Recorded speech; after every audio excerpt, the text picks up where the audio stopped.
Welcome to Pindar Poetry. We hope you learned something new. You'll start by opening the watch's messages or notifications app right away. You don't need to reboot. Make sure Bluetooth shows paired and the phone has notification permission enabled, because without that the watch can't mirror texts. If you use a third-party messaging app, open it on the phone and enable watch notifications there.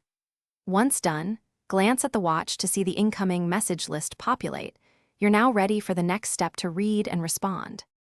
You'll tap a message to expand and read the full thread. Longer texts may require a swipe to scroll. Use quick replies for speed, or dictate a response if you need to send something custom. Speech-to-text converts your words into a reply. Make sure to check message settings on the watch for threaded conversations versus single message view, because that changes navigation. Once you respond or archive messages, they sync with your phone so both devices stay consistent. You'll finish by confirming replies sent and verifying the phone shows the same thread. This ensures sync worked. If messages don't appear, toggle Bluetooth and restart the watch and phone. Repairing often resolves lingering connection issues. Make sure both devices run the latest OS and messaging app versions, because outdated software can block features.